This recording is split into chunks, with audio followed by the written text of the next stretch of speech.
غافر الذنب وقابل التوب نشهد أن لا إله إلا الله وحده لا شريك له ونشهد أن محمدا عبده ورسوله. جو حضرات پیچھے بیٹھ گئے آپ آگے تشریف لے آئیں تاکہ پیچھے والوں کو آسانی ہو جائے گی بیٹھنے میں. یہاں لے آئیں, آگے آ جائیں.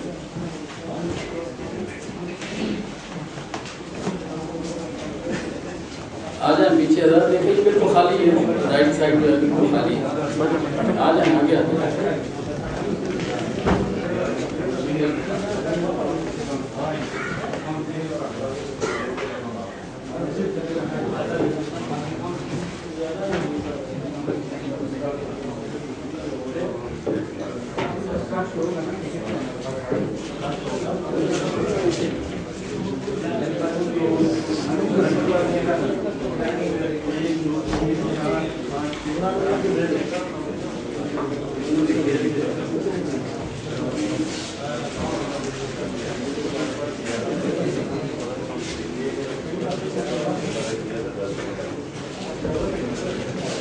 میرے ساتھ پڑھ لیجیے. اعوذ باللہ من الشیطان الرجیم. اعوذ باللہ من الشیطان الرجیم.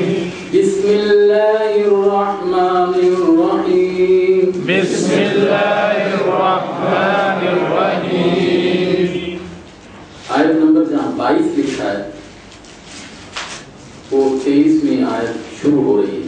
کل ہم نے یہاں تک مطالعہ کیا تھا, تو جہاں 22 لکھا ہے یہاں سے آگے آپ پڑھیں گے اور ایک آیت میرے ساتھ بھی پڑھ لیجیے. وَإِن كُنتُمْ فِي رَيْبٍ مِّمَّا وَإِن كُنتُمْ فِي رَيْبٍ مِّمَّا نَزَّلْنَا عَلَىٰ عَبْدِنَا فَأْتُوا بِسُورَةٍ مِّن مِّثْلِهِ وَادْعُوا شُهَدَاءَكُم مِّن دُونِ اللَّهِ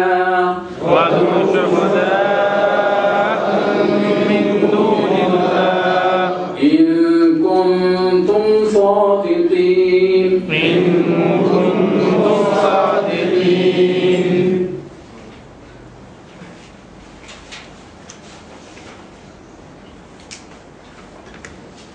اور اگر تمہیں اس امر میں شک ہے کہ یہ کتاب جو ہم نے اپنے بندے پر اتاری ہے یہ ہماری ہے یا نہیں, تو اس کے مانند ایک ہی صورت بنا لاؤ, اپنے سارے ہم نواؤں کو بلا لو, ایک اللہ کو چھوڑ کر باقی جس جس کی چاہو مدد لے لو. اگر تم سچے ہو تو یہ کام کر کے دکھاؤ. یہ بات قرآن کے بارے میں کی جا رہی ہے کہ قرآن اللہ کی وہ آخری کتاب ہے جو قیامت تک کے لیے تمام انسانوں کو چیلنج کرتی. فَأْتُوا بِسُورَةٍ مِّن مِّثْلِهِ, اس جیسی ایک صورت بنانا. 14 صدیاں گزر چکی اور 15ویں صدی کے بھی 30واں سال چل رہا ہے. ابھی تک کسی نے یہ بات نہیں کی کہ کسی نے کوئی صورت بنائی.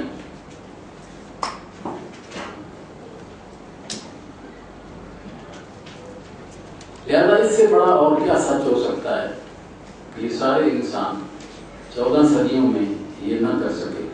اب تو ممکن نہیں. لیکن اگر تم نے ایسا نہ کیا اور یقیناً ایسا نہیں کر سکو گے تو اس آگ سے ڈرو جس کا ایندھن بنیں گے انسان اور پتھر, جو مہیا کی گئی ہے منکرین حق کے لیے. 14 صدیوں کے بعد تو کم از کم لوگوں کو یہ سچ مان ہی دینا چاہیے, وگرنہ وہ آگ تو ہے اس کا شکار ہو جائیں گے. اتنی سچائی 14 صدیاں کوئی اس چیلنج کو چیلنج نہیں پورا کر سکا آپ تو مان لینا چاہیے، لیکن دنیا بھی اسی طرح کہ یہ کتاب جو ہے یہ اللہ کی نہیں، یہ کسی اور کی ہے۔ اور اے پیغمبر، جو لوگ اس کتاب پر ایمان لے آئے اور اس کے مطابق اپنے عمل درست کر لیں، انہیں خوشخبری دے دو کہ ان کے لیے ایسے باغ ہیں جن کے نیچے نہریں بہتی ہوں۔ ان باغوں کے پھل صورت میں دنیا کے پھلوں سے ملتے جلتے ہوں گے۔ جب کوئی پھل انہیں کھانے کو دیا جائے گا تو وہ کہیں گے ایسے ہی پھل اس سے پہلے دنیا میں ہم کو دیے جاتے تھے۔ دیکھیے وہ جنت کے پھل ہیں، سیب ہم نے یہاں بھی کھایا، سیب جنت میں بھی ملے گا، یہی بات کی جا رہی ہے۔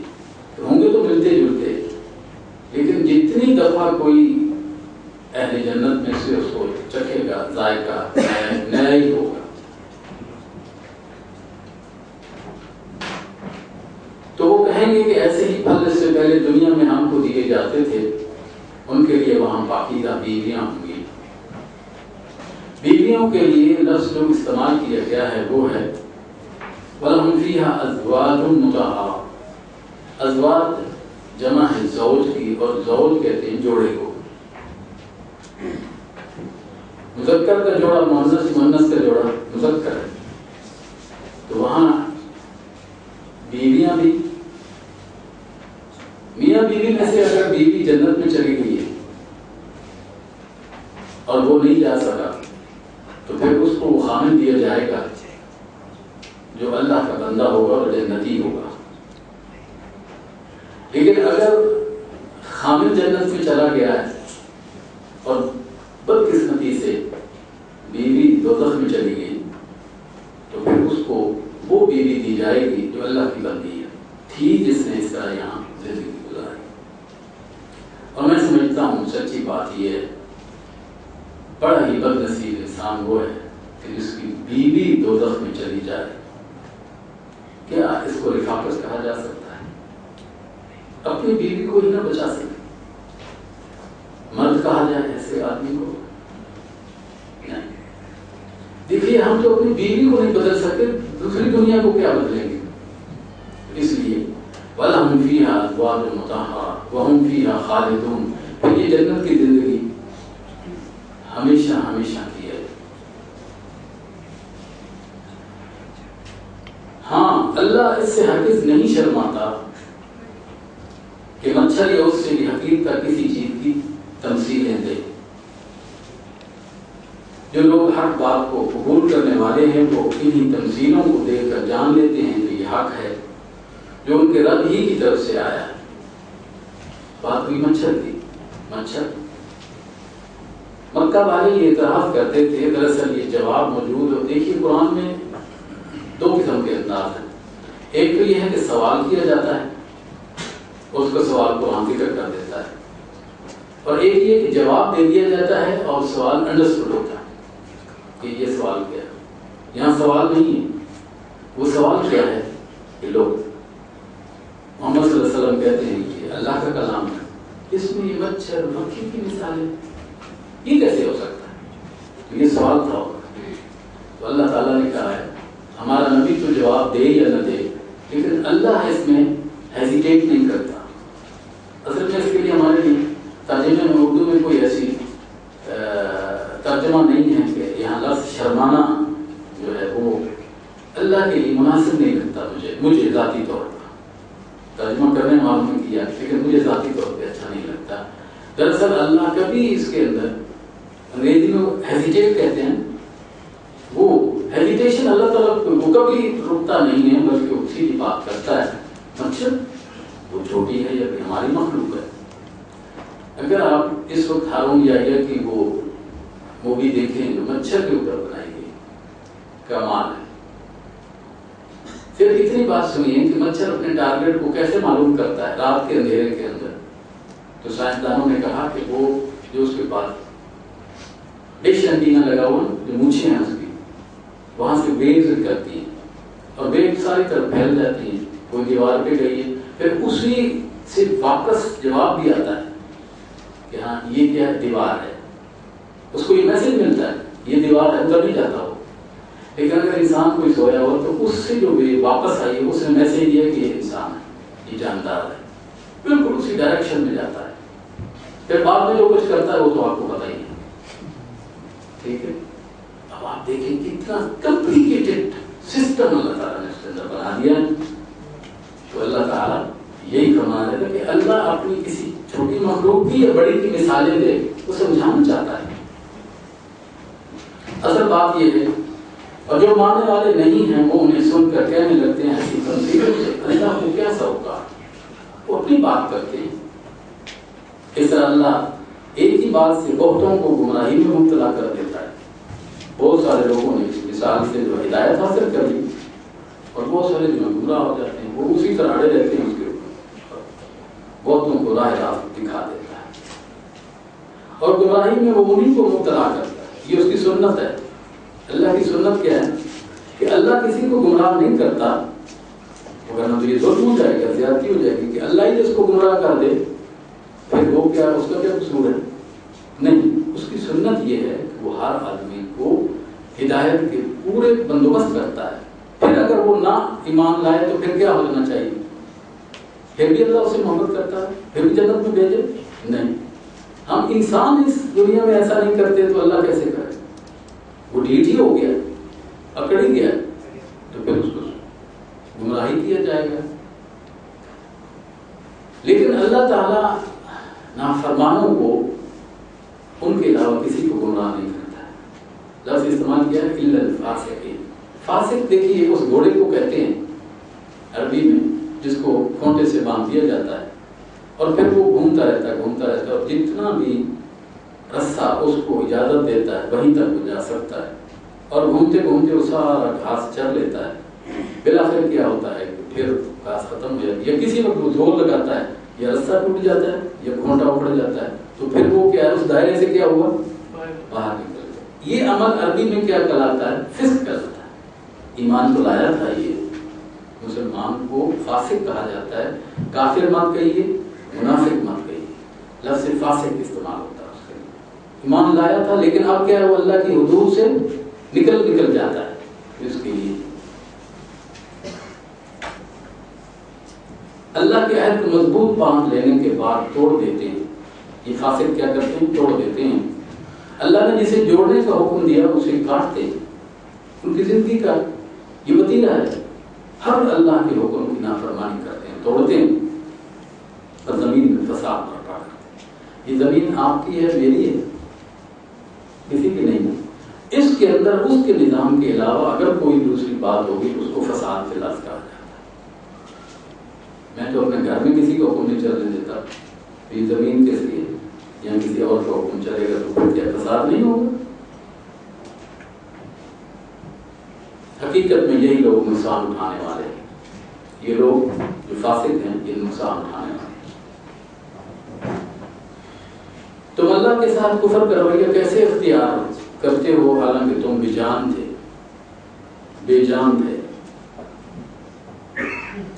دیکھیے اس حال میں جو کچھ ہو رہا ہے کوئی نئی چیز نہیں ہے. آپ ذرا قرآن کے اندر رہیے، میرے ساتھ رہیے، کوئی نئی چیز نہیں. ایک ساتھی اٹھا ہے کرسی پہ بیٹھ کر چھوڑیے نا، آپ میرے ساتھ رہیے، کوئی نئی چیز نہیں ہے. آپ کی ان آنکھوں نے کتنی دفعہ کتنے آدمیوں کو اٹھتے اور بیٹھتے دیکھا ہوگا، ہے نا. لیکن جو کچھ میں بیان کر رہا ہوں یہ تو آپ کے کانوں نے کم مرتبہ سنا ہوگا. تو ذرا توجہ رکھیے. تم اللہ کے ساتھ کفر کا رویہ کیسے اختیار کر سکتے ہو حالانکہ تم بے جان تھے. بے جان کب تھے؟ قرآن یہ کہتا ہے کہ هل أتى على الإنسان حين من الدهر لم يكن شيئا مذكورا. میرے سمیت آپ میں سے کوئی ایسا انسان ہے جو یہ دعویٰ کرتا ہے کہ میں پہلے بھی تھا آپ بھی ہوں؟ کوئی دعویٰ کرتا ہے؟ تو جب یہی کوئی دعویٰ نہیں کر سکتا تو اس کا مطلب ہم نہ تھے. تو اللہ تعالیٰ نے بنایا کس سے؟ مٹی سے. مٹی کے بعد پھر اس کی جو سنت اس کا طریقہ اس نے کیا پانی سے. پھر پانی کی بھی دو بوند جو بہت ہی حسین ہے. میں اگر یہ کہوں اور آپ یہ کہیں کہ ہم پانی کی اس حقیر بوند سے پیدا کیے گئے ہیں، کیا یہ حقیقت نہیں؟ تسلیم کریں، اقرار کریں، میں اس حقیر بوند سے پیدا کیا گیا ہوں، لیکن اس وقت جو میری شکل ہے یا آپ کی شکل ہے وہ کیا ہے؟ انسان اللہ کی شاہکار تخلیق ہے، اس سے اچھی تخلیق اس نے کوئی مخلوق پیدا نہیں کی، کمال ہے۔ کچھ نہ تھا، مٹی سے بنایا، مٹی کے بعد پانی سے بنایا، حقیر پانی جس کے نام سنتے ہی ہمارے منہ جو ہے کچھ اچھا تصور نہیں آتا، اس سے بنا ڈالا، لیکن کیا بنایا؟ کمال ہے، یہ اللہ کی شاہکار تخلیق ہے۔ اس جیسی لقد خلقنا الانسان فی احسن تقویم، کسی اور مخلوق کے بارے میں نہیں کہا، تو انسان تو کچھ نہ تھا، پھر تو پانی کی حقیر بوند، اور اس وقت تو کیا ہے؟ شاہکار تخلیق ہے۔ اس نے تم کو زندگی عطا کی، پھر وہی تمہاری جان سلب کر لے گا، پھر وہی تمہیں دوبارہ زندگی عطا کرے گا، ختم ہونے کے بعد پھر دوبارہ، پھر اسی کی طرف تمہیں پلٹ کر جانا ہے۔ وہی تو ہے جس نے تمہارے لیے زمین کی ساری چیزیں پیدا کی، سب کچھ پیدا کیا تمہارے لیے، اور تمہیں کس کے لیے پیدا کیا؟ یہ ایک سوال ہے۔ اس نے تو سب کچھ تمہارے لیے پیدا کیا، تمہیں بھی کسی کے لیے پیدا کیا یا نہیں؟ وہ اپنے یہ سارے کام جو ہماری ضروریات ہے وہ پوری کر رہا ہے کہ نہیں کر رہا؟ یہ بڑے افسوس کی بات ہے کہ وہ تو کرتا چلا جائے، اس پر ایمان لانے والا لائے یا نہ لائے، کافر ہو، مشرک ہو، منافق ہو، فاسق ہو، مومن ہو، سب کو دے رہا ہے، کافروں کو بلکہ زیادہ دیتا ہے، ساری ضروریات پوری کر رہا ہے، اور ہمیں جس کے لیے پیدا کیا تھا ہم تو نہیں کر رہے، تو پھر کہاں خامی ہے ہمارے اندر؟ اس نے سب کچھ کیا، لیکن پھر بھی اگر اسی طرح ہم چلتے رہے تو پھر کیا ہوگا؟ ادھر ہی رہ جائیں گے، نہیں جانا ادھر ہی ہے۔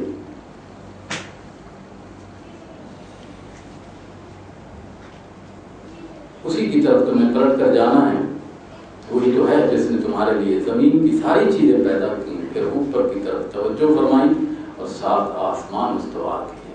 آسمان اس وقت تک سائنس کی ترقی کے باوجود ابھی تک انسان اس کے بارے میں معلومات حاصل نہیں کر سکا کہ وہ کیا چیز ہے، تو لہذا ہم اسی طرح اس کو مان لیں گے جس طرح اللہ نے، کیونکہ وہ اتھینٹک سورس ہے، یہ کتاب سب سے زیادہ اتھینٹک سورس ہے، اور اس میں یہ بتایا گیا کہ آسمان کیا ہے، بس یہ بات کی کہ وہ ساتھ ہے۔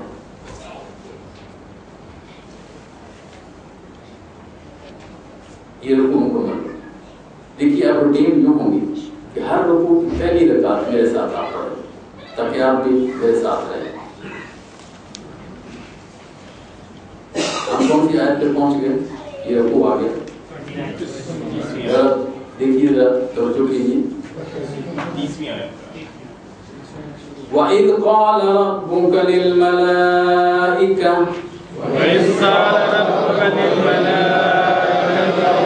إِنِّي جَاعِلٌ فِي الْأَرْضِ خَلِيفَةً قَالُوا أَتَجْعَلُ فِيهَا مَن يُفْسِدُ فِيهَا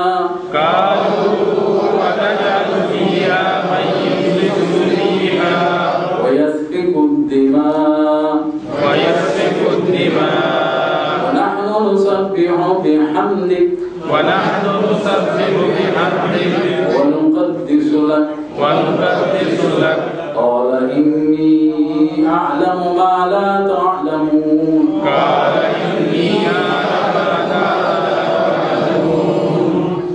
قرآن میں دیکھیے، یاد رکھیے، جب بھی لفظ اذ آتا ہے، اذ کہیں بھی آئے گا، اس سے پہلے ایک لفظ ہے جو عربک لینگویج جاننے والے جانتے ہیں، اور وہ محذوف ہے، وہ انڈرسٹوڈ ہے عربی جاننے والے، وہ کیا ہے؟ وہ ہے اذکر۔ اذ سے پہلے کون سا لفظ ہے؟ اذکر۔ اذکر کا معنی ہوتا ہے تو یاد کر، تصور کر، ذکر کہتے ہیں نا۔ اذکر اب یہاں اللہ تعالیٰ اس میں یہ فرما رہا ہے وَإِذْ قَالَ رَبُّكَ، تو ذرا تصور کر اس وقت کا کہ جب، اس کا معنی ہے جب، پھر ذرا اس وقت کا تصور کرو، پھر ذرا اس وقت کا تصور کرو جب تمہارے رب نے فرشتوں سے کہا تھا، کیا کہا تھا؟ میں زمین میں خلیفہ بنانے والا۔ خلیفہ پورے اختیارات کا مالک ہوتا ہے یا جس کا خلیفہ ہوتا ہے اس کے اختیارات استعمال کرتا ہے؟ اگر وہ خود اس کے اختیارات استعمال کرنا شروع کر دے، اپنے اس پہ خود اتھارٹی بن جائے تو اس کو خلیفہ کہا جائے گا، غدار، ایسا ہی ہے۔ تو اللہ تعالیٰ نے یہی کہا کہ زمین کے اندر میں اپنا ایک خلیفہ بنانے والا ہوں۔ قالوا اتجعل فیہا، انہوں نے عرض کیا کہ آپ زمین میں کسی ایسے کو مقرر کرنے والے ہیں جو اس کے انتظام کو بگاڑ دے گا۔ فرشتوں کو ایک دم یہ خیال آیا کہ اچھا ہم زمین کے نظام میں، کیونکہ انسان سے پہلے یہاں کون تھا؟ جن تھے، وہ بھی ایک مخلوق تھی اور با اختیار مخلوق، جس طرح انسان با اختیار، ان کو بھی اختیار اللہ نے دیا تھا، ان کو بھی۔ تو انہوں نے قیاس کیا کہ جب پہلی مخلوق نے فساد برپا کیا زمین میں، اس کے نظام کو بگاڑا ہے، تو یہ بھی اس کو اللہ تعالیٰ اختیار دے رہا ہے۔ اور وہ یہ سمجھتے تھے کہ ہم چونکہ زمین کے اس طبقہ ارضی کے جو بھی کائندے فرشتے تھے، ان کو یہ بات سامنے ان کے آئی کہ پہلوں نے نظام بگاڑا ہے، یہ بھی بگاڑے گا، اور نظام کو بگاڑ دے گا اور خون ریزیاں کرے گا، خون ریزیاں کرے گا۔ آپ کی حمد و سلام کے ساتھ تسبیح اور آپ کے لیے تقدیس تو ہم کر ہی رہے ہیں۔ وہ یہ سمجھتے تھے کہ یہ کام تو ہم کر رہے ہیں، اللہ کو تسبیح اور تقدیس کی ضرورت ہے تو ہم کر رہے ہیں، اور بڑی تعداد میں، کسی کو وہ تعداد معلوم نہیں۔ جب انہوں نے یہ بات کی، فرمایا میں جانتا ہوں جو کچھ تم نہیں جانتے، تمہیں پورا علم نہیں ہے کہ میں نے انسان کو کیوں پیدا کیا ہے۔ وہ کیا سمجھ رہے تھے کہ شاید اللہ کو تسبیح کی ضرورت ہے۔ اس کے بعد اللہ نے آدم کو ساری چیزوں کے نام سکھائے، اور یہ نام اس طبقہ ارضی کے جو استعمال ہونے والے نام تھے، اللہ تعالیٰ نے آدم علیہ السلام کو، کیونکہ اس کا واسطہ اس سے پڑھنا تھا، سکھائے۔ اور پھر کیا ہوا؟ پھر انہیں فرشتوں کے سامنے پیش کیا اور فرمایا اگر تمہارا خیال صحیح ہے کہ کسی خلیفہ کے تقرر سے انتظام بگڑ جائے گا تو ذرا ان چیزوں کے نام بتاؤ۔ انہوں نے عرض کیا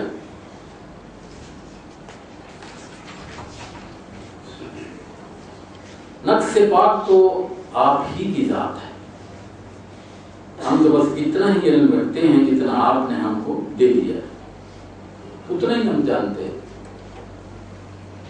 حقیقت میں سب کچھ جاننے اور سمجھنے والا آپ کے سوا کوئی نہیں۔ پھر اللہ نے آدم سے کہا تم انہیں ان چیزوں کے نام بتاؤ۔ جب اس نے ان کو ان سب کے نام بتا دیے تو اللہ نے فرمایا میں نے تم سے کہا نہ تھا کہ میں آسمانوں اور زمین کی وہ ساری حقیقتیں جانتا ہوں جو تم سے مخفی ہیں۔ جو کچھ تم ظاہر کرتے ہو وہ بھی مجھے معلوم ہے، جو کچھ تم چھپاتے ہو اسے بھی میں جانتا ہوں۔ یہ ظاہر کرنا اور چھپانے کا کیا یہ سب کچھ ہمارے لیے، یہ جو ظاہر اور چھپانا یہ انسان اور مخلوق کے لیے، خالق کے لیے کوئی چیز چھپی ہوئی نہیں، یا کوئی ہے شک، کوئی چیز چھپی ہوئی نہیں، اس کے لیے سب کچھ ظاہر ہے۔ یہ مخلوق کے لیے کچھ چیز چھپی ہوئی ہے، کچھ ظاہر ہے۔ تو اس لیے اللہ نے یہ فرشتوں کو ہی بتایا۔ پھر جب ہم نے فرشتوں کو حکم دیا کہ آدم کے آگے جھک جاؤ، بات جو فرشتوں نے کی تھی وہ کیا کی تھی کہ نظام بگاڑ دے گا، اس کو پیدا نہ کر، خلیفہ نہ بنا، اختیارات نہ دے۔ اب کس کی فوقیت ثابت ہو گئی؟ انسان. تو اس کا مطلب یہ ہے کہ انسان اگر صحیح انسان اللہ کا خلیفہ بن کے رہے تو اس کا درجہ کیا ہے؟ ہاں. اس لیے حضرت عمر رضی اللہ عنہ کو وفات کے بعد حضرت عثمان غنی رضی اللہ عنہ نے خواب میں دیکھا. حضرت عثمان رضی اللہ عنہ ہمیشہ جب قبر کے عذاب کی بات ہوتی تھی بہت روتے تھے، فکر لاحق ہوتی تھی. خواب میں دیکھا، پہلا سوال یہی کر ڈالا، کہا امیر المومنین جب ہم نے آپ کو دفن کر دیا ہوا کیا آپ کے ساتھ؟ ذرا بتائیے مجھے. یہ لوگ ایسے ہی سوالات کرتے تھے. ہم تو پہلا سوال کرتے ہیں کتنے بچے ہیں، بچیاں کتنی، شادی کتنوں کی ہوگی نہیں ہوگی، کیسا ہے کیسا. وہ کیا سوال ہے؟ وہ ادھر کی بات ہے، ادھر ہوا کیا آپ کے ساتھ، ہم تو چلے آئے. تو حضرت عمر رضی اللہ عنہ نے جو جواب دیا وہ سنیے. جواب کیا ہے؟ انہوں نے جواب دیا کہ لما رأیت ملکین، منکر اور نکیر میرا اور آپ کا عقیدہ ہے نا، وہ کافر ہے مشرک ہے مسلم ہے جو بھی ہو، سوال ہونے ہیں. تو 3 سوال کیا؟ من ربوں کا، من نبیوں کا. ہاں سوال بھی آتے ہیں کہ نہیں؟ جن کو ابھی تک نہیں آیا ان کا کیا بنے گا؟ سوال تو یہ ہیں 3. ٹھیک ہے. تو یہ 3 سوال جو ہیں کرنے کے لیے منکر اور نکیر جب آئے تو حضرت عمر یہ بیان کرتے ہیں. کس سے بیان کر رہے ہیں؟ حضرت عثمان رضی اللہ عنہ. کہا کہ لما رأیت ملکین، جب میں نے 2 فرشتوں کو دیکھا، سألتہما من ربکما، میں نے ان سے پوچھا کہ تم دونوں کا رب کون ہے. سمجھے نا جواب؟ کس نے پوچھا؟ کس سے پوچھا؟ پوچھنا کس نے تھا؟ کیوں نہیں پوچھا؟ اس لیے کہ وہ اب ان فرشتوں کے مقام سے بلند. تو یہ خلیفہ ہے، یہ خلیفہ فی الارض ہے. فرشتوں نے اس وقت بھی سجدہ کیا تھا، فرشتوں نے اب بھی سوال نہیں کیا. تو ہم انہی جیسے نہیں، قرآن وہی نہیں، دین وہی نہیں، ہم اسی نبی کے پیروکار نہیں. پھر ہمیں کیا ہو گیا ہے؟ ہماری زندگیاں ایسی کیوں نہیں؟ ہم نے کیوں ٹھان لیا ہے کہ ہم شیطان کے ہی، جو ہمارا دشمن ہے ازلی، اسی کے بندے بن کے رہیں گے. جو اپنے دشمن کو ہی نہیں پہچانتا اس کو عقل مند آدمی کہا جاتا ہے. کہتے ہیں کہ اپنے دشمن کو ہی نہیں سمجھتا. دشمن کو دشمن سمجھ کے معاملہ کیجیے. دشمن ہے ہمارا نہیں، بدبخت ہمارے باپ آدم سے یہ ہمارے ساتھ دشمنی کر رہا ہے. اور اگر شیطان آپ کے سامنے آئے اور کہے کہ میں شیطان ہوں، پھر کہنا مانیں گے اس کا؟ کیا کرے؟ لعنت دے دیں گے. لیکن کام وہی کیے چلے جا رہے ہیں، وہی کام کیے چلے جا رہے ہیں. سامنے آئے تو لعنت دے دیں گے، ماریں گے اس کو. لیکن یہ ہے کہ اب وہ کیا ہے، کام وہی کروا رہا اور ہم کیے چلے جا رہے ہیں. پھر جب ہم نے فرشتوں کو حکم دیا کہ آدم کے آگے جھک جاؤ، تو سب جھک گئے مگر ابلیس نے انکار کیا. ابلیس وہ اپنی بڑائی کے گھمنڈ میں پڑ گیا اور نافرمانوں میں شامل ہو گیا. جب حکم دیا گیا تو اس نے انکار کر دیا. ہمیشہ اس دنیا میں جتنی بھی لڑائیاں ہوئی ہیں انسانی تاریخ کے اندر، ہسٹری کے اندر، وہ سارا تکبر کی بنیاد پہ ہوئی. امام مالک کہتے ہیں تو کیا تکبر کرے گا انسان، پیٹ میں تو گند لیے پھرتا ہے، تکبر کرے گا؟ حل تکبر والا حاضر الال، تو کس زمین پر تکبر کرے گا؟ اللہ تعالیٰ ماں کی بتنے تو دیکھتا نہیں پیٹ کے اندر، تو کیا پیٹ کے اندر حلوہ ہوتا ہے؟ جو کچھ نکلتا کیا ہے؟ گندگی ہے. تو تکبر کرے. تکبر تو اللہ کی چاہتا ہے. وہ انتقام لیتا ہے، جو تکبر کرتا ہے اس کو ہلاک کر دیتا ہے. وہ اپنی چادر نہیں دیتا. تو اس نے بھی تکبر کیا. کس کے دربار میں کیا؟ اللہ کے دربار میں. اللہ کہے سجدہ کر، وہ کہتا نہیں کرتا. تو پھر اللہ نے انتقام لیا نا. پھر ہم نے آدم سے کہا کہ تم اور تمہاری بیوی دونوں جنت میں رہو اور یہاں پر فراغت جو چاہو کھاؤ. آدم علیہ السلام کو خلیفہ تو بنایا گیا تھا زمین میں، یہ جنت کا کیا مسئلہ بیچ میں آیا؟ بھیج کہاں دیا گیا؟ جنت میں۔ اصل بات یہ ہے کہ اللہ دکھانا چاہتا تھا کہ یہ ہے جو تیرے لیے تیار کی گئی، تو دیکھ لینا کل کو یہ نہ کہے کہ پتہ نہیں کیسی ہوگی، ٹھیک ہے؟ ہمارے ابا نے اس جنت کو دیکھا ہے،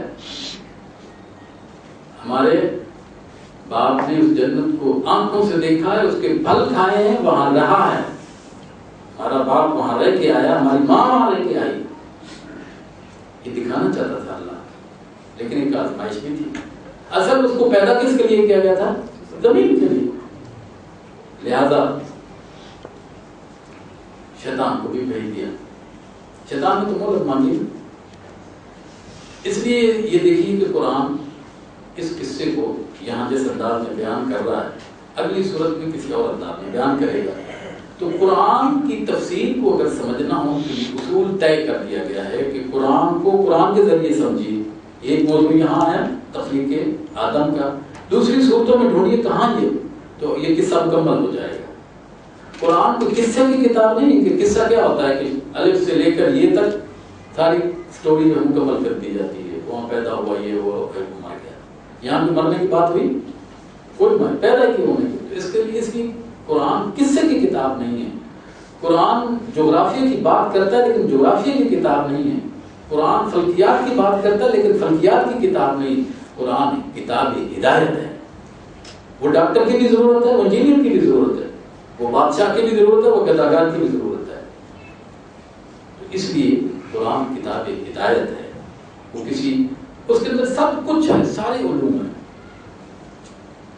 تو وہاں پیدا کیا گیا زمین کے لیے خلیفہ کی حیثیت سے، لیکن وہاں بھیجا گیا تاکہ وہاں آزمایا تو جائے۔ شیطان کو اس لیے وہاں بھیج دیا گیا، ایک آدم اور ہوا، اور تیسرا شیطان۔ اب دیکھیے شیطان جب آیا، قرآن نے دوسری جگہ اس قصے کو تکمیل کی ہے کہ وہاں جب جنت میں آیا تو اس نے یہ نہیں کہا کہ میں شیطان ہوں۔ آپ کے پاس بھی شیطان آئے تو میں پہلے کہہ چکا نا، جوتے ماریں گے اس کو، وہ کہ میں شیطان ہوں، جوتے ماریں گے اس کو۔ لیکن وہ آیا کیسے؟ اس نے کہا کہ میں تمہارا خیر خواہ ہوں۔ دیکھو وہ جو درخت ہے جس سے اللہ نے منع کیا تمہیں قریب جانے سے، تمہیں پتہ ہی نہیں ہے، یہ راز کی بات میں بتاتا ہوں، میں خیر خواہ ہوں تمہارا۔ کیا اگر تم اس کی پھل کو کھا لو تو ہمیشہ کی زندگی مل جائے گی، موت آئے گی نہیں۔ اور ہم میں سے بھی ہر ایک آدمی یہی چاہتا ہے لمبی زندگی ہو، زیادہ دیر یہاں رہا جائے۔ تو یہ تو اس کا مطلب ہے کہ وہاں سے کمزوری چلی، لہذا وہ ان کے کہنے میں آ گئے، اور اللہ نے تو حکم دیا تھا کہ اس کے قریب نہ جانا، مگر اس درخت کا رخ نہ کرنا، اور ورنہ ظالموں میں شمار ہو۔ آخرکار شیطان نے ان دونوں کو اس درخت کی ترغیب دے کر ہمارے حکم کی پیروی سے ہٹا دیا۔ پیروی کیا تھی کہ درخت کے قریب نہیں جانا، اب کیا ہے؟ خلاف ورزی تو ہو گئی، لیکن بات قرآن کہہ رہا ہے کہ دونوں کی بہت سارے مذاہب اس چیز کی بات، اس کی وہ بات کرتے ہیں کہ اصل میں حوا نے حضرت آدم علیہ السلام کو جو ہے برگلایا، قائل کیا، تب وہ ایسا نہیں ہے مسئلہ۔ اذلہما، ہما کی ضمیر ہے، پھسلایا کس نے؟ شیطان نے۔ بہکایا کس نے؟ شیطان نے۔ کیا ایک کو بہکایا؟ دونوں کو بہکایا۔ اس لیے یہ تصور کہ عورت جو ہے وہ شروع سے مجرم ہے، قرآن نے نفی کر دیا، کبھی ایسا نہیں، دونوں کو بہکایا اور انہیں اس حالت سے نکلوا کر چھوڑا جس میں وہ تھے۔ ہم نے حکم دیا اب تم سب یہاں سے اتر جاؤ، اب تم اصل اپنے مقام پر جاؤ۔ اس امتحان میں آدم علیہ السلام جو ہیں وہ کیا ہو گئے؟ ناکام ہو گئے۔ یہ آزمائش تھی، اور کامیاب کون ہوا؟ شیطان کامیاب ہوا، دشمن کامیاب ہو گیا، ڈنگے بجائے اس نے، ٹھیک ہے نا، کامیاب ہو گیا۔ کیوں؟ سجدہ تو نہ کیا تھا نا، اب نکلوایا تو صحیح نا تجھے جنت سے، بات تو ٹھیک ہے، پھر بھی ہمیں سمجھنا ہے، قرآن یہ بتا رہا ہے، پھر بھی ہمیں سمجھنا ہے کہ ہمارا دشمن کون ہے، پھر بھی اسی کی طاقت کے چلے جا رہے ہیں۔ اور فرمایا اب تم سب یہاں سے اتر جاؤ، تم ایک دوسرے کے دشمن، اور تمہیں ایک خاص وقت تک زمین میں ٹھہرنا ہے، خاص وقت۔ یہ بھی یاد رکھو کہ زمین کے اندر خلافت تو ہے لیکن ایک خاص وقت تک ہے، پھر کدھر جانا ہے، پھر کدھر ہی پلٹ کے آنا ہے۔ جنت دیکھ لی ہے نا، ایک دفعہ تو مزہ چکھا نا، ٹھیک۔ اور یہ شیطان بڑے عجیب عجیب انداز سے آتا ہے، لیکن اس کی جو چالیں ہیں اتنا ہم سمجھ گئے نا کہ یہ ہمارا دشمن ہے، پھر اس کی چالیں کامیاب نہیں ہوتی۔ ہم تو سمجھتے نہیں، ہم تو دوست بنا لیتے ہیں اس کو، تو چالیں کدھر سے ہم سمجھیں گے؟ شیطان کسی نے دیکھا تو نہیں نا، البتہ ایک عربی زبان کا بڑا ادیب ہے، الجاحظ اس کا نام، اس نے اپنا ہی واقعہ اپنی کتاب میں لکھا ہے، عجیب واقعہ لکھا۔ اس نے کہا کہ ایک خاتون ایک سونار کے پاس گئی، کہنے لگی کہ یہ مجھے ایک انگوٹھی بنا دو، لیکن اس انگوٹھی کے اوپر شیطان کی تصویر بنانی ہے۔ اس نے کہا بیوی میں نے تو کبھی شیطان کو نہیں دیکھا۔ کہا وہ میں دکھا دوں گی تمہیں، وہ فکر مت کرو۔ اور وہ جاہز جو ادیب ہے وہ کہتا میرے پاس آئی، مجھے کہنے لگے آپ کی مجھے ضرورت ہے۔ میں سمجھا کوئی مصیبت آ گئی بیچاری، مدد کے لیے میں بھی چل پڑا پیچھے، اور وہ سونار کے پاس جا کر کھڑی ہو گئی۔ وہ کہنے لگے بھائی یہاں کئی شکل دیکھ لیں، ایسی شکل بنتی۔ اگر ہمیں شیطان نظر آ جائے تو پھر کیا ہوگا؟ پھر ہم اس کو نہیں چھوڑیں گے، لیکن وہ تو اتنا اچھے انداز میں کام کرتا ہے کہ ہمیں چکر دیتا ہے۔ تو یہ ساری چالیں سمجھنے کی ضرورت ہے۔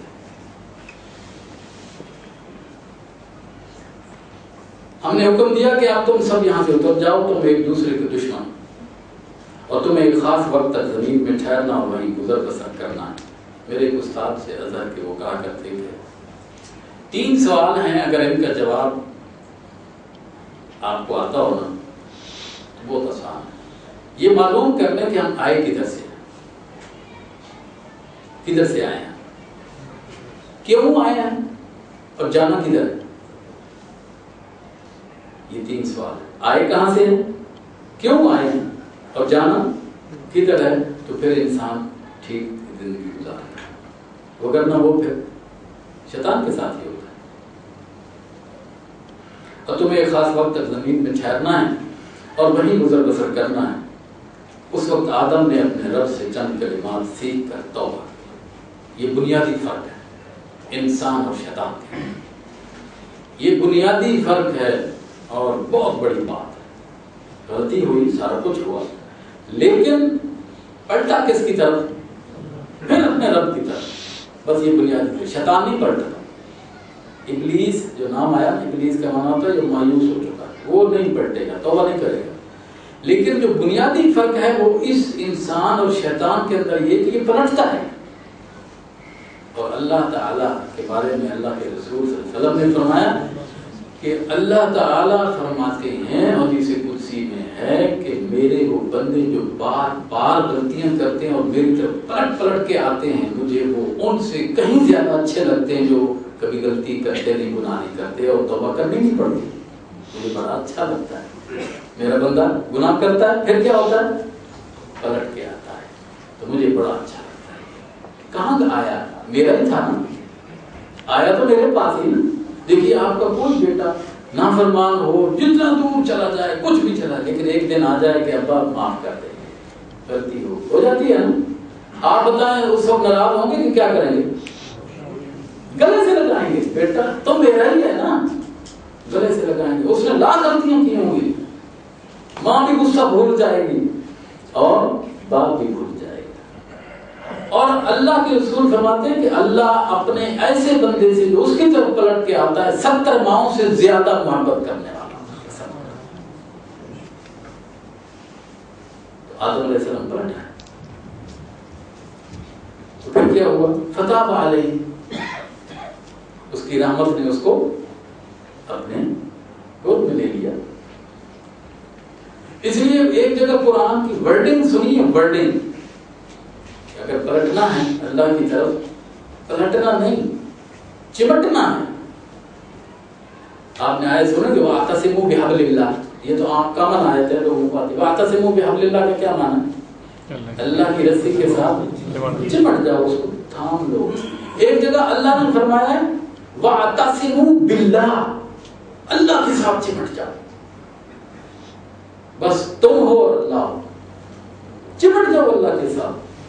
کرنا معاف، میں انسان ہوں، غلطیاں ہوں گی، سارا کچھ ہو گیا، لیکن تیرا دم چھوڑ کے جانے والا نہیں ہوں. میرے باپ نے بھی ایسا کیا تھا، آدم نے بھی ایسا کیا، میں بھی ایسا ہی کروں. تو آدم نے توبہ کی تو اللہ کو خوشی ہوئی کہ نہیں؟ ہر ابن آدم جب ایسا کرے گا تو اللہ کو ہر دفعہ خوشی ہوگی، وہ خوش ہوتا ہے. پلٹ گیا جو مرضی ہو، جتنا بڑا گناہ کیا ہو لیکن پلٹ گیا. یہ بنیادی فرق ہے. انسان اپنے رب کی طرف پلٹتا ہے، شیطان کبھی نہیں پلٹتا. اس لیے اسی کی بنیاد پہ انسان افضل ہے. انہو هو التواب الرحیم. اور تیرا واسطہ ہے کس سے کبھی سوچا تو نہیں؟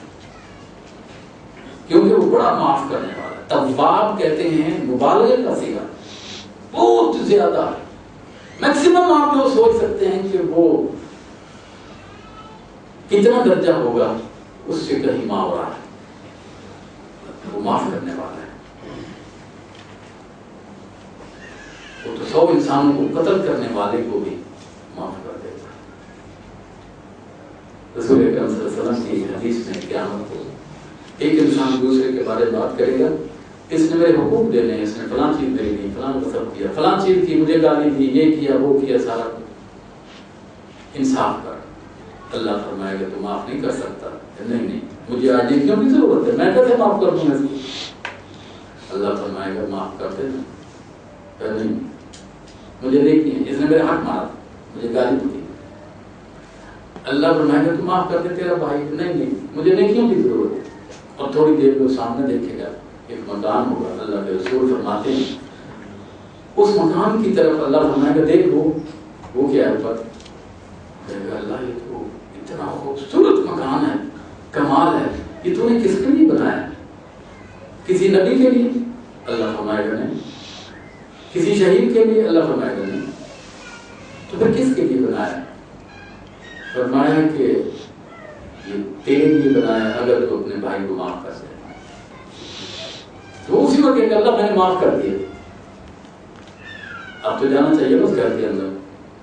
تو جب وہ جانے لگے گا تو اللہ فرمائے گا ٹھہر، اتنی جلدی نہ کر، ابھی تو معاف نہیں کر رہا تھا، ابھی تو دوڑ لگا رہا ہے، ٹھہر جا. تو ایسا کر کے اپنے بھائی کو بھی لے جا ساتھ ہی، دونوں مل کے. تو بات تو یہ ہے کہ اللہ تعالیٰ تو اتنا رحیم ہے. ہم نے کہا تم سب یہاں سے اتر جاؤ، پھر جو میری طرف سے کوئی ہدایت ہمارے پاس پہنچے تو جو لوگ میری اس ہدایت کی پیروی کریں گے ان کے لیے کسی خوف و رنج کا موقع نہ ہوگا. میری طرف سے اترو زمین کے اوپر. اب پیروی کس کی کرنی ہے تاکہ اسی جنت میں واپس آؤ؟ میری طرف سے. اب آپ دیکھیے کہ وہ اللہ کی طرف سے کیا چیز ہے. وہ اسلام ہے، وہ دین ہے.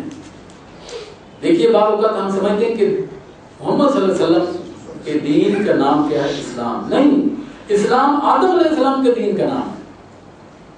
ہر نبی کے دین کا نام کیا ہے؟ اسلام ہے. تو جو کچھ اللہ کی طرف سے آیا وہی ہے سارا کچھ. تو جو بھی ہم نے کہا تم سب، پھر جو میری طرف سے کوئی ہدایت تمہارے پاس پہنچے تو جو لوگ میری اس ہدایت کی پیروی کریں گے ان کے لیے کسی خوف اور رنج کا موقع نہ ہوگا. کوئی ان کو گھبراہٹ، کوئی پریشانی. قرآن کہتا ہے حتیٰ کہ وہ فزع الاکبر، ایسا آدمی جو اللہ کی اس کتاب کو تھامتا ہے، اس کے پر عمل کرتا ہے، اس کے مطابق زندگی گزارتا ہے، اس کو نفع ہو یا نقصان ہو، اس کو سمجھ آئے یا نہ آئے. خنزیر کا گوشت کیوں نہ کھایا جائے؟ ویٹامنس تو ہے نا اس کے اندر، ہے تو گوشت نا، کیوں نہ کھایا جائے؟ میرے رب نے کہا. اس کو چھوڑ کے تجھے سمجھ آتی کہ نہیں آتی؟ شراب بھی تو ایک مشروب ہے نا، وہ کیوں نہ پیا جائے کہ میرے رب نے منع کیا؟ بس سمجھ آیا یا نہ مجھے اس کی اطاعت کر، کیونکہ اللہ کی طرف سے آیا ہے۔ تو پھر یہ ہے، پھر کوئی خوف قطع نہیں، کوئی خوف۔ حضور صلی اللہ علیہ وسلم فرماتے ہیں کہ قیامت کے دن ایسے لوگ جو اللہ کے اس دین کے پیروکار ہوں گے اور اس کے مطابق زندگی گزاریں گے، وہ قیامت کا دن ہولناک ہے تو کافروں کے لیے، منافقوں کے لیے، فاسقوں کے لیے، لیکن ایسے آدمی کے لیے وہ کوئی خوف نہیں۔ یہ اللہ کہہ رہا ہے کیا لا خوف علیہم ولا ہم یحزنون۔ تو پھر یہ تھوڑے دنوں کی بات ہے نا، تھوڑے دنوں کی بات ہے۔ میں عموماً کہا کرتا ہوں کہ اللہ کے بندو ذرا حساب تو کرو، 25 سال تک اسٹڈی کرتے رہے، ایم اے کیا، ایم فل کیا، پی ایچ ڈی کیا، یہی کیا، اس کے بعد نوکری لگی، 25 سال تو محنت کر دیں، ٹھیک؟ اب پریکٹیکل لائف میں آئے، اور جب 45 سال کے ہو گئے تو شوگر کی بیماری ہوگی، بلڈ پریشر ہو گیا، یہ ہو گیا، وہ ہو گیا، 50 کے بعد ڈاکٹر کہتا ہے چوتھائی دیکھو براؤن روٹی کھاؤ، معاملہ تو ختم ہو گیا۔ کتنے سال بعد؟ 25 سال بعد ایسا ہی ہوا، 50 کے ہو گئے، باقی کیا ہے؟ سارا بونس ہے، جتنے سال زندہ رہ لیے رہتی۔ بس سوچ لیجئے کہ یہ 25 سال ہیں، یہ اس کی مرضی کے مطابق گزار لیے جائیں، اس کی مرضی کے مطابق گزار لیے جائیں، اور جنت میں ہمیشہ ہمیشہ جو ہماری مرضی ہوگی، لہم فیہا ما یشاؤ، لہم فیہا ما یشاؤ۔ اور کتنے دن کی ہے؟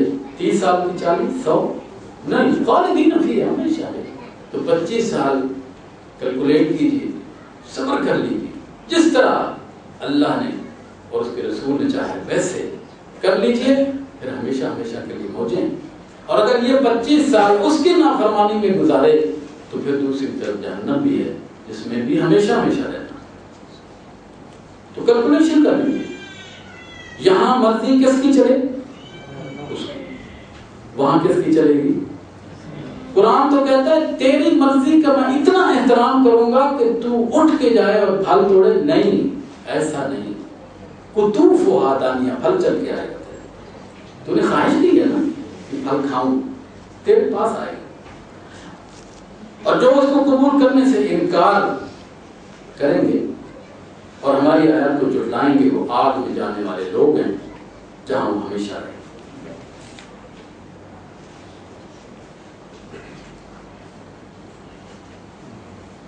یا بنی اسرائیل اذکروا نعمتی التي انعمت علیکم، یا بنی اسرائیل اذکروا نعمتی التي انعمت علیکم، وأوفوا بعہدی اوف بعہدکم، وأوفوا بعہدی أوف بعہدکم، وإیایا فارہبون، وإیایا فارہبون۔ یہاں سے ایک ایسی قوم کا ذکر شروع ہو رہا ہے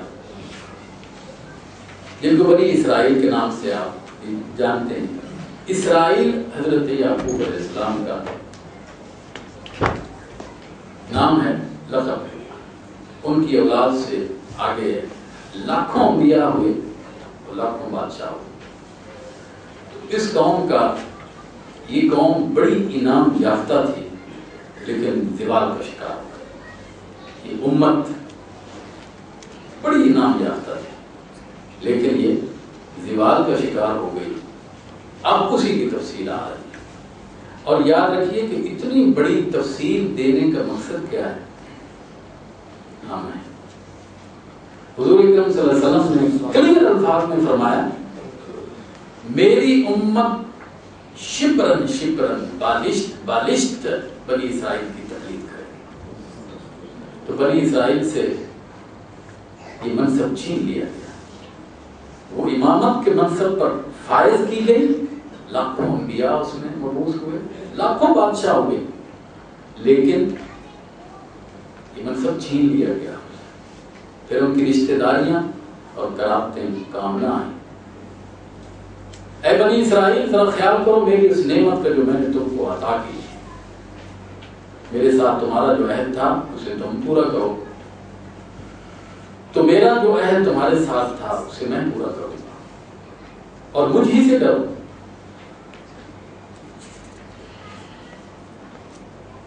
اور میں نے جو کتاب بھیجی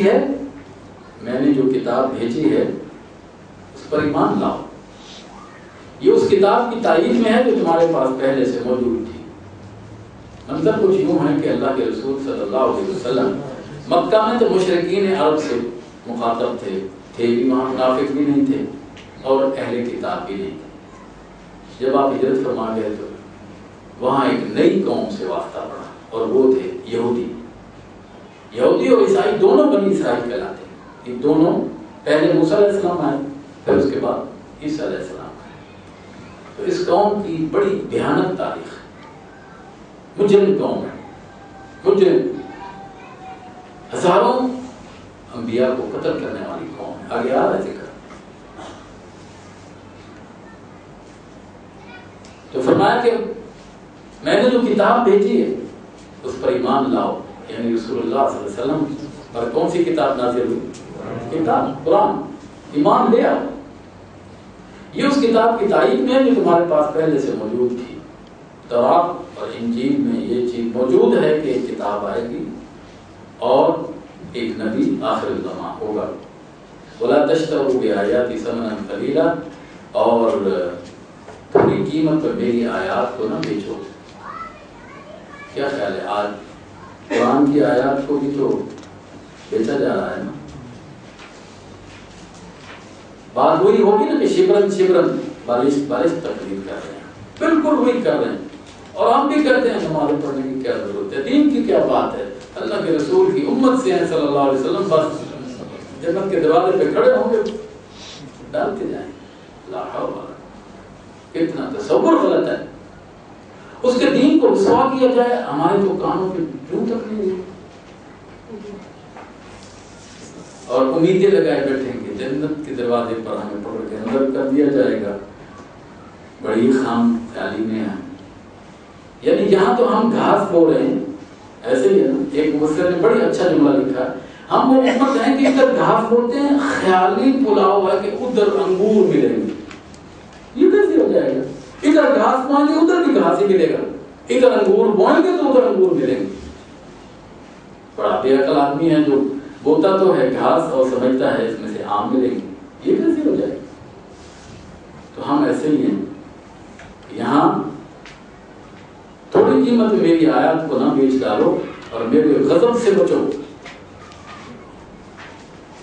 باطل کا رنگ چڑھا کر حق کو مشتبہ نہ بناؤ. یہ بنی اسرائیل جو ہے یہودی تھے مدینہ میں, بہت سارے قبائل تھے, اور یہ تو بنی اسرائیل تو فلسطین میں رہنے والی قوم تھی. آئے اپنی کتاب کو پڑھ کر تھے کہ آخر زمان نبی ایک ایسی جگہ مبعوث ہوگا جہاں کھجوروں کے بڑے باغات ہوں گے. یہ تو صدیوں سے مدینہ میں آئے ہوئے تھے اس انتظار میں, اور جب اللہ کے رسول صلی اللہ علیہ وسلم آ گئے تو سب سے پہلے کا انکار کرنے والے, کتاب کا بھی انکار کرنے والے. اور یہ جانتے تھے اور نہ جانتے بوجھتے حق کو چھپانے کی کوشش کرو. مشتبہ نہ بناؤ اور جانتے بوجھتے حق کو مت چھپاؤ. نماز قائم کرو, زکات دو. جو لوگ میرے آگے جھک رہے ہیں ان کے ساتھ تم بھی جھک جاؤ, رکوع کرنے والوں کے ساتھ. تم دوسروں کو تو نیکی کا راستہ اختیار کرنے کے لیے کہتے ہو مگر اپنے آپ کو بھول جاتے ہو. آج بھی ہمارا ہر آدمی کہتا ہے فلاں ایسا ہے, فلاں ایسا ہے, فلاں ایسا ہے, لیکن اپنا پڑھا کھولے تو پتہ چلے گی کیا ہوگا. ٹھیک ہے, غیبت کریں گے, بیٹھے کے گھنٹوں کریں گے, وہ ایسا ہے, وہ ایسا ہے. اللہ کے بندے اپنی فکر تو کرنا. تو کہاں کھڑا ہے؟ تیرے دل میں کتنے بت سما گئے ہیں جن کی تو پوجا کیے چلا جا رہا ہے. تو اللہ تعالیٰ نے یہ فرمایا دوسروں کو نیکی کا راستہ اختیار کرنے کے لیے کہتے ہو مگر اپنے آپ کو بھول جاتے ہو, حالانکہ تم کتاب کی تلاوت کرتے ہو. تلاوت ہم بھی کرتے ہیں, کام بھی کر رہے ہیں. کیا تم عقل سے بالکل ہی کام نہیں لیتے؟ صبر اور نماز سے مدد لو, صبر اور نماز سے مدد لو. بے شک نماز ایک سخت مشکل کام ہے مگر ان فرما بردار بندوں کے لیے مشکل نہیں ہے جو سمجھتے ہیں کہ آخرکار انہیں اپنے رب سے ملنا ہے اور اسی کی طرف پلٹ کر جانا ہے. ایک مفسر نے کیا اچھی بات لکھی ہے, وہ یہ کہتے ہیں کہ اللہ فرما رہا ہے کہ نماز کا پڑھنا ایسے لوگوں کے لیے بہت مشکل ہے. کہا کہ جو اللہ والے ہیں ان کے لیے نماز کو چھوڑنا بہت مشکل ہے، گرہاں گزرتا ہے کہ نماز چھوڑ دیں، یہ وہ بات ہے۔